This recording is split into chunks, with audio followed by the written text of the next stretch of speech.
आए दिन जुरिस्डिक्शन का सवाल उठता है जब केसेस सामने आते हैं और अब ये सवाल जो है वो जजेस की अपनी तरफ से भी उठ रहा है। आपको याद होगा कि जब 20वीं आइनी तरमीम जब सामने आई वो काफ़ी मुतनाज़ा थी। हमारे बहुत सारे जो जूरिस्ट हैं, लीगल एक्सपर्ट्स ने उन्होंने सवाल उठाया कि इस तरह सुप्रीम कोर्ट की इंडिपेंडेंस कॉम्प्रोमाइज़ हो रही है, लेकिन वो पास हुई और उसके तहत ये था कि जो भी कॉन्स्टिट्यूशनल मसाइल होंगे वो कॉन्स्टिट्यूशनल कोर्ट ही सुनेगी। तो कुछ दिन पहले एक मुकदमा है कस्टम्स एक्ट के हवाले से जो कि एक रेगुलर बेंच के सामने फिक्स हो गया। सुप्रीम कोर्ट ने अब कहा है कि ये गलती से फिक्स हुआ, इसे आईनी बेंच की तरफ जाना था। लेकिन जब ये फिक्स हुआ तो जस्टिस मंसूर अली शाह जो कि जिनके बारे में आम तासुर यही है कि वो सख्त नाकिद हैं 26 आईनी तरमीम के, उनके सामने ये पहले फिक्स हुआ। लेकिन फिर जब सुप्रीम कोर्ट को ये एहसास हुआ रजिस्ट्रार को कि शायद ये सही नहीं हुआ है, तो जो प्रैक्टिस एंड प्रोसीजर कमेटी है उसके सामने वो मामला ले गए। उन्होंने कहा कि जी बिल्कुल ये इस तरफ नहीं होना चाहिए, इसे आईनी बेंच की तरफ जाना चाहिए।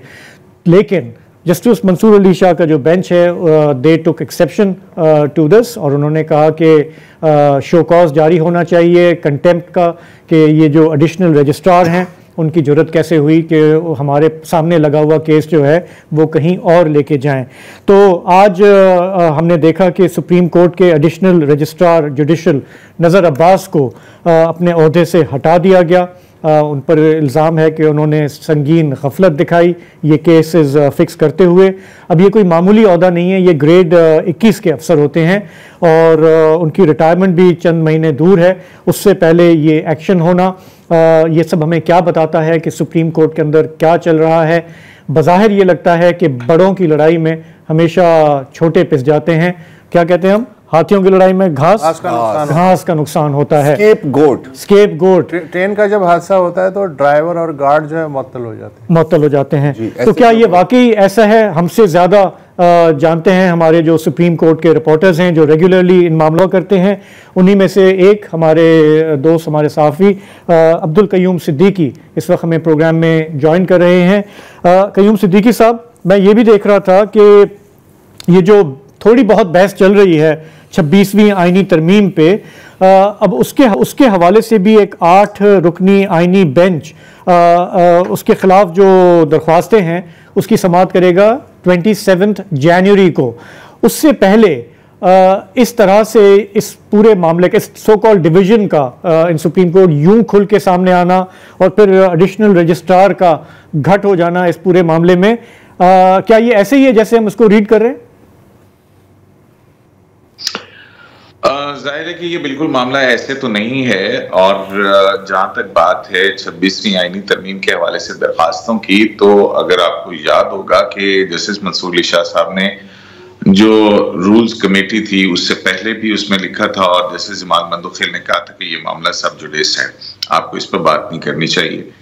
जुडिशल कमीशन के इजलास में भी जस्टिस मंसूर अली शाह साहब ने ये मामला उठाया था और उसमें भी कहा गया कि ये फोरम नहीं है। फिर उससे पहले अगर आपको याद हो कि जब वो उम्रे पे गए थे तो वापसी पे उन्होंने एक जजिस कमेटी ही का इजलास बुला के और फुल कोर्ट तश्कील दे दिया था। लेकिन ये सारी चीजें जो हैं वो 26वीं आईनी तरमीम से लिंक्ड हैं और ये मुकदमा भी जो है ये भी उसी से ही लिंक्ड है। और हमने ये भी देखा है कि जब 26वीं आईनी तरमीम के बाद कुछ इस तरह के मुकदमात वहां लगते थे तो जस्टिस मंसूर अली शाह साहब का बेंच कहता था कि ये आईनी बेंच को ले जाएं क्योंकि हम तो गैर आईनी बेंच हैं। तो इख्तियारात जुडिशल इख्तियार समाअत जो है यही दरअसल मसला है। और 26वीं आईनी तरमीम के अंदर मसला यही है कि 191A सब क्लॉज 3 और सब क्लॉज 5 जो है उसके तहत आईनी बेंच और रेगुलर बेंच की जुरिस्डिक्शंस अलग कर दी गई हैं। तो ये बहुत अचंभे की बात है कि हैरत अंगेज बात यह है कि जो दरखास्त गुजार हैं वो उन्होंने वो दीवान मोटर्स के वकील हैं, लेकिन उन्होंने 26वीं आईनी तरमीम को भी चैलेंज कर रखा है। जी सॉरी जी, आप क्या बैरिस्टर सलाउद्दीन की बात कर रहे हैं आप? जी हाँ। और फिर यही हैरत की बात है कि आज जो कि कंटेम्प्ट ऑफ कोर्ट का बना है केस, इसमें मजे की बात यह है कि जो जजेस कमेटी है, उसी जजेस कमेटी ने ये रजिस्ट्रार की इस दरखास्त पर कि ये मुकदमा आईनी बेंच में लगना चाहिए था, उस जजेस कमेटी ने, जिसमें जस्टिस मंसूर अली शाह साहब ने आज ये रिवील किया है, देखिए उन्होंने कहा कि मैं वजाहत करना चाहता हूं कि मैंने इस पे कहा कि 17 जनवरी को जो जजेस कमेटी है उसमें कि मैं तो जुडिशियल ऑर्डर पास कर चुका हूं, तो मेरी तो वो पोजीशन है, जबकि दूसरी जो दो जज साहबान है जिसमें चीफ जस्टिस और जस्टिस अमीनुद्दीन खान जजेस कमेटी के मेंबर हैं, जो रेगुलर मुकदमात की सुनने की है, तो उन्होंने ये फैसला किया कि ये 191A के तहत रेगुलर बेंच के सामने नहीं, आईनी बेंच के सामने लगेगा, और ये मुकदमा 27 जनवरी को आईनी बेंच के साथ ही लगा दिया गया, सामने लगा दिया गया। लेकिन दिलचस्प बात यह है कि एक जुडिशियल ऑर्डर पास हुआ। अब जो सूरत हाल बनी है वो ये बनी है कि एक तरफ प्रैक्टिस एंड प्रोसीजर का कानून है जो कि जजेस कमेटी को सिर्फ ये इख्तियार देता है कि वो मुकदमात की समाअत और बेंच की तश्कील कर सकता है। दूसरी तरफ आईनी तरमीम है जो कि 191A के तहत, जिसमें 26वीं आईनी तरमीम के तहत रेगुलर और कॉन्स्टिट्यूशनल बेंच के इख्तियार समाअत अलग कर दिए गए हैं। तो और तीसरी तरफ जो है वो एक ऐसा जुडिशियल ऑर्डर है जो कि कहता है कि एक बेंच जिसमें ये मुकदमा सुना था उसी में समाअत के लिए मुकर्रर किया जाए, तारीख और दिन भी मुकर्रर कर देते हैं। लेकिन ये उस मुकदमे में या उसमें वो करते हैं, मैं कंफ्यूज हो रहा हूं कि इसको मुकदमा भी कहना चाहिए क्योंकि नहीं, क्योंकि पहली बात तो ये होती है कि किसी भी मुकदमे की पहले अदालत जुरिस्डिक्शन अपना इख्तियार देखती है कि वो इसको सुन सकती है या नहीं सुन सकती है। जैसे मसलन कि अगर सुप्रीम कोर्ट के कमरा अदालत में एक कोई कत्ल हो जाए तो क्या सुप्रीम कोर्ट उस कत्ल का ट्रायल कर सकती है? बिल्कुल नहीं कर सकती। वो जाएगी, सेशन जज की जुरिस्डिक्शन है और उसमें बतौर विटनेस चीफ जस्टिस को भी बुलाया जा सकता है और बाकी को भी बताया जा सकता है, लेकिन सुप्रीम कोर्ट आज खुद उसमें नहीं कर सकती। लेकिन अगर सुप्रीम कोर्ट आज खुद करेगी तो उसको अपनी वो जुरिस्डिक्शन कानून के तहत इन्वोक करनी पड़ेगी, उसको बताना पड़ेगा। ठीक है। अच्छा, तो यहाँ पे जुडिशियल ऑर्डर जिसकी बुनियाद पे ये कहा जा रहा है कि उसकी वायलेशन हुई है, वो मुकदमा फिक्स नहीं था और प्रैक्टिस एंड प्रोसीजर का कानून कहता है कि ये इख्तियार जजेस कमेटी का है, तो फिर ऐसा जुडिशियल ऑर्डर जो कानून के मुताबिक ना हो तो कानून में उसको पर इंक्यूरियम कहा जाता है। ठीक है। और एक पर इंक्यूरियम ऑर्डर के ऊपर एक सवाल, गुजारिश एक सवाल, जैसे आपने कहा कि खुद जस्टिस मंसूर अली शाह खुद ये कह चुके हैं बारहा कि जी के फला फला मुकदमा जो हैं ये आईनी बेंच के पास जाने चाहिए, हम नहीं सुनेंगे। माजी में वो ये कह चुके हैं, तो अब इस बार वो क्यों इंसिस्ट कर रहे थे कि ये मुकदमा जो है ये हम ही सुने? अच्छा, इसमें यह दिलचस्प अमर यह है कि जो 199 की जुरिस्डिक्शन है और दूसरी जो है 184(3) की अपीलें हैं, या दूसरा 184(3) की जुरिस्डिक्शन है कॉन्स्टिट्यूशन बेंच की, 185 की है कि 199 की अपीलें 185 के तहत जो है वो लगेंगी। ये जो मुकदमा है ये बड़ा दिलचस्प इस हवाले से एक हद तक दुरुस्त है कि जब उन्होंने ले लिया और ये कहा कि इख्तियार समाअत क्या होगा और किसका होगा, क्योंकि ये 199 से शायद एमिनेट नहीं हुआ इसमें, तो उस हद तक जो प्रोसीडिंग थी वो बिल्कुल दुरुस्त प्रोसीडिंग कही जा सकती है जिसके अंदर कहा गया। लेकिन उसके बाद फिक्सेशन के हवाले से जो जुडिशियल ऑर्डर पास किया गया वो कॉन्ट्रडिक्ट करता है प्रैक्टिस एंड प्रोसीजर को, और फिर आगे आपका आ जाती है आईनी तरमीम। तो मेरा नहीं ख्याल है कि इसमें कोई ऐसा बड़ा मामला था कि जिसको इस कदर बढ़ा दिया जाता, या ऐसी ऑफिस की गलती नहीं थी कि उसको रेक्टिफाई ना किया जाता और उसके ऊपर 26वीं आईनी तरमीम को चैलेंज करने वाले वकला को अदालती माबन मुकर्रर कर दिया जाता। तो ये बड़ी ही अनहोनी सी चीज है। मुनीर मलिक शामिल हैं और हामिद खान साहब शामिल हैं, जो जिनकी पोजीशन है 26वीं आईनी तरमीम के खिलाफ, राइट?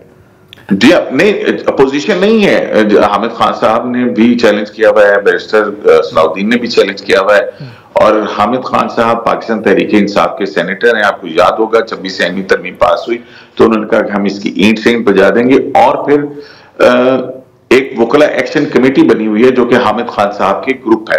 तो ये सलाउद्दीन साहब भी और मुनीर मलिक साहब भी और हामिद खान साहब, ये एक ही जो हामिद खान ग्रुप है और एक ही स्कूल ऑफ थॉट के हैं। उसी वकला एक्शन कमेटी के इजलास उस वक्त होते हैं जब सुप्रीम कोर्ट के अंदर इस तरह की बात हो रही होती है।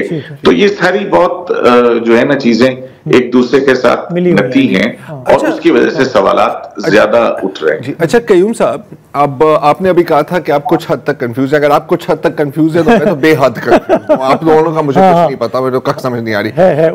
जी वैसा ही है ना, आपकी आवाज कट गई मुझे। मैं कयूम साहब मैं ये कह रहा था कि आपने अभी कहा था कि आप कुछ हद तक कंफ्यूज है। अगर आप कुछ हद तक कंफ्यूज है तो मैं तो बेहद कंफ्यूज हूं। तो मैं आपसे ये जानना चाहता हूं कि देखिए, हम जानते हैं कि ग्रुपिंग हर जगह हुई है। खास तौर पर मैं 26वीं तरमीम के इशू के बारे में बात कर रहा हूं। वकला बटे हुए हैं, जज साहिबान बटे हुए हैं, कुछ हद तक साफी भी बटे हुए हैं, right, for and against. Democracy में ऐसा होता है, ये हुसन है बिल्कुल। इसको एक सेकंड के लिए साइड पे रखते हैं। क्या ये मुमकिन है कि कुछ हद तक ये जो कंफ्यूजन है कि कौन सा केस कहां जाना है, ये जेन्युइन कंफ्यूजन है कि वाकई ही किसी को समझ ही नहीं आ रही कि यार ये आईनी बेंच का केस आएगा या ये मेरी तरफ आएगा या ये कहीं और जाएगा? तो इस पर अगर आप थोड़ी सी क्लैरिटी कर दें, क्योंकि मुझे याद है जब ये पहली दफा आया था तो एक जो चीज रेज हुई थी, मेरे ख्याल से जस्टिस नासिर मुल्क ने की थी, मुझे याद नहीं है, उन्होंने कहा था कि ज़रार साहब अपार्ट फ्रॉम उसके हर केस का एक नंबर लगता है और एक होती है CPLA, एक होती है सिविल मिसलेनियस अपील, एक होती है कॉन्स्टिट्यूशन पिटीशन, एक होती है कैटेगराइज किया हुआ है कि कौन कौन सी जुरिस्डिक्शन के अंदर कहां कहां क्या क्या होता है। तो ये तो बड़ी बुनियादी चीज है कि किसी को पता ना हो कि ये CPLA है और CPLA के अंदर कॉन्स्टिट्यूशनल पॉइंट या कानून का जो है उसकी वायरीज उसको चैलेंज होती है। तो वो 191A जो 26वीं आईनी तरमीम है उसके बाद बड़ी वाज़ेह हैं चीजें। तो जो कंफ्यूजन क्रिएट की जाती है तो वो मेरा ख्याल है कि बड़े बुनियादी से सवालात हैं। ये बिल्कुल एक लॉ कॉलेज का स्टूडेंट भी इनका बड़े मतलब कंफ्यूजन है नहीं, कंफ्यूजन क्रिएट की जा रही है। आप ये कह रहे हैं। अच्छा कयूम भाई, मैं जानना चाहता हूं कि मंसूर अली शाह साहब की जो डेट ऑफ रिटायरमेंट है वो क्या है? उनकी 3 साल के बाद ही है जो डेट ऑफ रिटायरमेंट। अच्छा, अभी 3 साल हैं। इसके बाद कुछ पूछना है? मैं समझ रहा था कि वो रिटायर होने वाले हैं। रिटायर होने वाले नहीं, अभी ये चलेगी। अभी ये सब चलेगा। आप ये पूछना चाह रहे हैं ना कि यार इस पर हमें बार बार कितनी दफा बात करनी होगी? आपको ये खौफ है, मुझे भी यही खौफ। ये सम थिंग्स डोंट चेंज। जजेस वगैरह चेंज हो जाएंगे, सुप्रीम कोर्ट वही रहेगी। अब्दुल करीम सिद्दीकी साहब, आपका बहुत बहुत शुक्रिया। थोड़ा सा चीजें क्लियर हुई हैं। बात ये नहीं है जी बात ये नहीं है। कल को अगर जुडिशियल कमीशन ऑफ पार्टी जो है ये फैसला करता है कि जो आईनी बेंच है वो पहले 7 सीनियर जज साहबान के ऊपर मुश्तमिल होगा, उसमें मंसूर अली शाह साहब भी हो सकते हैं या चले माइनस चीफ जस्टिस जो है वो एक आईनी बेंच बन जाता है, क्योंकि ये तो 6 महीने के लिए उस आईनी बेंच के सरबराह जैसे मंसूर अली शाह बन जाते हैं। तो फिर क्या होगा? ये भी हो सकता है, पॉसिबिलिटी फिर हम दोबारा आपको जहमत देंगे। ऐसा ही होगा, ऐसे ही चलता रहेगा, ऐसा ही चलता रहेगा। ठीक है, लेकिन आई थिंक बॉटम लाइन पे शुक्रिया कयूम सिद्दीकी। ये तो फिर एडिशनल रजिस्ट्रार साहब हैं, तो फिर इनको तो वाकई स्केपगोट ही बनना यही लग रहा है। देखें, आपका ये जो प्रैक्टिस एंड प्रोसीजर बिल वाली कमेटी है जिसको चीफ जस्टिस हेड करते हैं, वो ये फैसला कर रहे हैं कि भाई ये केस इधर नहीं लगेगा, ये उधर जाएगा, क्योंकि तरमीम हो चुकी है, इसको उधर जाना है। तो मैं तो वो सिर्फ नोटिफिकेशन मतलब वो निकाल रहा हूँ, आगे भेज रहा हूँ। मैं तो कह रहा हूँ यार, जो हुक्म आया है मैं तो वो कर रहा हूँ, आप मुझे सस्पेंड कर दें। आपका तो तुम्हारी जरूरत कैसे हुई? फॉरवर्ड एज रिसीव्ड वाला काम है ना आपका। तो बेसिकली अच्छा, उन्होंने भी फिर अब इसीलिए उनको प्रोटेक्ट किया है कि आपको फिलहाल OSD कर देते हैं। आपकी रिटायरमेंट होनी है आगे। एक सवाल का जवाब कभी भी नहीं मिलेगा जनाब कि ये इंस्टिगेट कहाँ से हुआ। क्या इसे सिर्फ ह्यूमन एरर करार दे के हम साइड पे कर सकते हैं या ह्यूमन एरर इसे दिखाया जा रहा है? ये मेरे जो मरहूम वालिद साहब थे ना, उनका हमेशा ख्वाहिश थी कि मैं वकील बनूं। शुक्र है मैं नहीं बना, क्योंकि मैं मतलब ये सेक्शन 191 सब सेक्शन B-C-D में ही ना इतना फंस जाता कि कोई केस नहीं लड़ना था। और ये हमारे ज़रार के सबमिट कौन करता फिर?